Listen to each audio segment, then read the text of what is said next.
So I'm Gary Steele. I'm a professor in the quantum nanoscience department at Delft University of Technology. And I have a research group where we study, the title of the group is Quantum Circuits and Mechanics, and we make devices in the clean room that we try to measure and exploit quantum effects in our measurement systems. And the connection to the DCC is that when we measure our devices, we often generate high-resolution multidimensional data sets where we could have two-dimensional data sets of thousands of pixels and even three-dimensional data sets where that data proceeds in a third dimension in a giant loop. And what is important for my students is to be able to quickly, well on the fly while they're measuring, open this data up, explore it, visualize it, and really see, take line cuts interactively so that we can really understand the data we're taking and make decisions on the fly of the next thing we want to do in the experiment. And that connects to the project that we started with the DCC. So we have some home-built software that I wrote as a PhD student in C++ a million years ago that is aging, and we wanted to translate, which is very effective at this, but it's showing its age, and we wanted to translate this into a modern Python Jupyter Notebook compatible tool, which we could easily envision would be also useful for other people that want to explore and quickly visualize their data.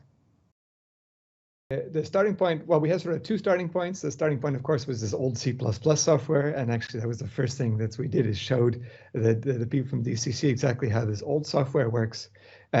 And I had made, in my own very limited free time, an attempt to make a first go at writing this inside of a Python notebook.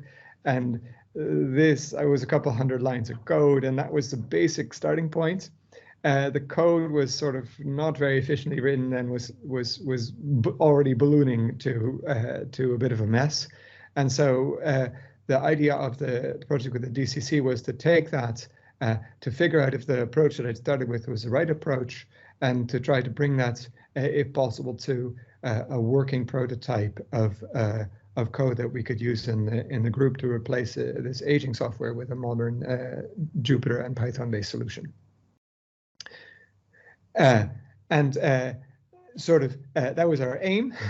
And actually we learned, so during the project I learned a lot. We explored quite a few different routes, and in the end,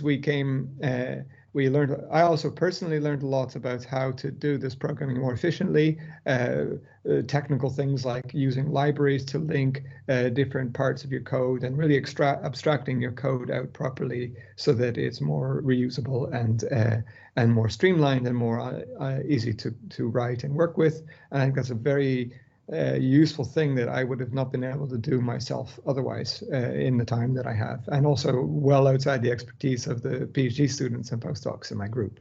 The code itself still has some bugs that we need to work out, but I think that we should be able to get things running soon.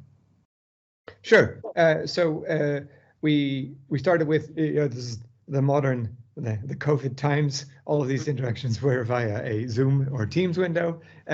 But the communication was pretty good in that respect. We met at the beginning and established the project goals and scope, and then they went through a various initial build-up phase where they learned about the project, spoke with also some of the students in my group to understand how they use this software, learn what the existing software is about, and then looked around at ways to implement that in Python. And that went, that initial phase, discovery phase, went pretty well. There was also a sort of a side project inside this project to discover the data management in my group. That was sort of me just communicating one direction, but that was also useful, I think, from the standpoint of the DCC at least. So so that went well, I think, and in the end, we made it to some testing together a bit late in the project, and then where we had to, where we discovered that actually we had to change direction. And then in the last little stretch of the project, we, together with myself and some insight from some colleagues, programmer colleagues of mine, we were actually able to push the project and the code base in a new direction, and we made some big steps at the very end to make this nice abstracted library, which I think will be the basis of a good future version of this software.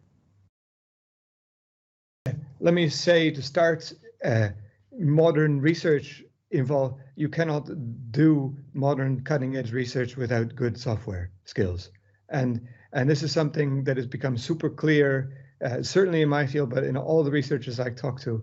If you can take advantage of the software and ICT technology that's available, you can dramatically accelerate your research. And in fact, if you don't do that, then you're going to get left behind very quickly. So I'm a bit of a computer nerd. I enjoy sort of programming and keeping in the forefront of all this, but the problem is that not all of my PhD students are physicists, and they're not trained to be computer software engineers. But we need this technology. Occasionally I get fortunate enough to have a postdoc or PhD that can spend time on this, but this does not happen all the time. And so sometimes we get lucky, and then when we get lucky, we can make huge steps. But if you don't get lucky, then you are left with really falling far behind the field in the tools and ICT knowledge you have in your group. And that is something that I think that having that ability to get that knowledge and skills inside the university is an extremely valuable thing for many reasons. First, I think it's very useful to have people in the university that have this continuing knowledge. I could hire external company, but external companies are A, very expensive, and B, all the information I transfer to them about how to do this is also not available to other people in the university. So having a centralized team and resource of people that understand both the technological side, how to do the research software engineering, how to really write code, really get in the dirty of it, but then also understand what the high level needs are of the researchers, and also reuse the knowledge they learned from other researchers and other groups in the university. This is a hugely, tremendously valuable resource, and it would be a shame if I pay external companies who then learn this resource and then take it away from the university, and we have to pay them again to get that knowledge back. So I think that having a continuity of really skilled people who can do the coding that goes beyond the skills that I should be expecting out of a physics PhD student, but is actually absolutely necessary for us to stay at the edge of cutting edge research internationally. That is something which is highly valuable for the university to invest in.